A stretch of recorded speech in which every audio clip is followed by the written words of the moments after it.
What's up mga ka-idolo? So kakain muna tayo guys. So ito mga ka-idolo yung ulam natin oh. Yan oh. So yun.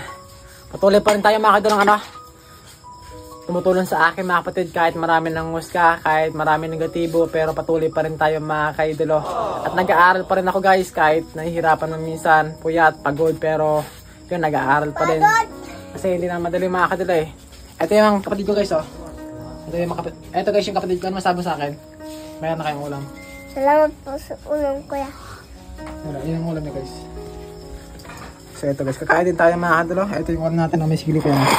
Grabe guys, sarap ng ulam natin guys oh. So tsaga-tsaga lang tayo mga kadalo sa araw-araw. Huwag tayo maging mate at saka palagi tayo mapasalamat sa Panginoon na meron tayong biyaya. Malaki o malaki mayan. Thank you God pa rin kasi siya pa rin yung lakas natin para patuloy sa buhay at maging positibo. So guys, yan. Nagpapagawa tayo ng bahay, inuunti-unti natin yung mga kadalo, unti-unti lang natin yon kasi hindi naman talaga madali magpagawa ng bahay mga kaidolo. So yun, yung bahay na yun is para yun sa mga aking mga kapatid. So ginagawa ko yung mga kadalo para sa kanila, para may safety na kung sakali magbagyo man is yun, di ba? Hindi ganong mahirapan kasi mga kadalo dito sa amin. Ito yung tinitirahan ko palaging giban ng bagyo mga kadalo. Grabe talaga yung paghihirap na pinagdaan namin sa buhay. Kaya na mga kadalo, araw-araw ang nagsisikap, wala pa akong pahinga. Sabi nila, ba't ka naman nahihirapan eh, pabablog lang naman yung ginagawa mo. Yan lang yung sabi ng iba mga kadalo. Pero alam nyo, hindi naman talaga madali maging working student mga kadalo. Kasi nagtatrabaho din tayo mga kadalo, tutulong tayo pa, may mga extra trabaho, magtatrabaho pa rin tayo mga kadalo na mabigat. Kahit construction at kahit ano pa mga kadalo, ginagawa ko yan kasi sanay ako sa trabaho mga kadalo. Yun. Ito guys, oh, kain mo tayo guys.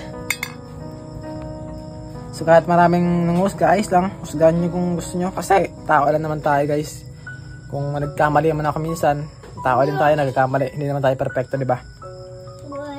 Ay saka, nagpapatawa ako minsan.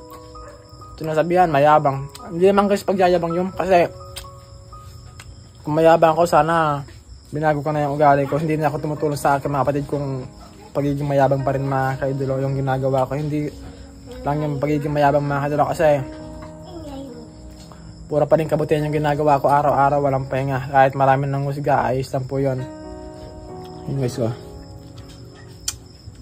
Tsaka tayo, pero sanay kasi ko guys sa kamay eh. Pasensya na.